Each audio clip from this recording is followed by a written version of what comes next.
എങ്ങനെയുണ്ടായിരുന്നു? പെട്ടെന്നായിരുന്നു എല്ലാം എടുപിടി ചെയ്യുന്നായിരുന്നു കല്യാണം കഴിയാൻ പെട്ടെന്ന് സോഷ്യൽ മീഡിയയിൽ ഞങ്ങൾ കാണുമ്പോൾ തന്നെ വീട് കല്യാണം കഴിഞ്ഞോ എന്നായി പോയി പെട്ടെന്നായിരുന്നു.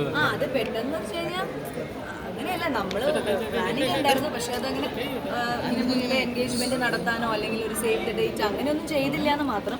നേരെ അങ്ങ് കല്യാണം കഴിച്ചു എന്നുള്ളത് മാത്രം. പിന്നെ അതിനുശേഷം ഇത് എൻ്റെ മൂവാറ്റുപുഴ എൻ്റെ നാട്ടിലെ ആളുകൾക്ക് വേണ്ടിയിട്ടുള്ള ബാക്കി റിലേറ്റീവ്സിന് വേണ്ടിയിട്ടുള്ളൊരു ഫംഗ്ഷനാണ്. അത് ഇന്ന് കഴിഞ്ഞു. അങ്ങനെ എല്ലാം കഴിഞ്ഞു, നന്നായിരുന്നു. Thank you. എല്ലാവരും വന്നതിൽ സന്തോഷം. പക്ഷെ എനിക്ക് എപ്പോഴും അത്ഭുതം നിങ്ങളെങ്ങനെ കറക്റ്റായിട്ട് ഇങ്ങനെ എത്തുന്നു എന്നുള്ളതൊരു അത്ഭുതമാണ്. അപ്പോൾ താങ്ക് യു.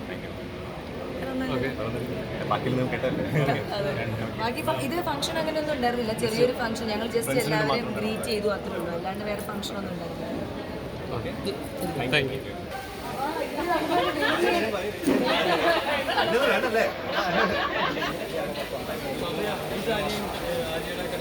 ഈ സാരി കല്യാണ സാരി, കല്യാണത്തിന് ഉടുത്ത മന്ത്രകോടി അല്ല, കല്യാണത്തിന് ഉടുത്ത കല്യാണ സാരി കാഞ്ചീപുരത്തുനിന്നായിരുന്നു.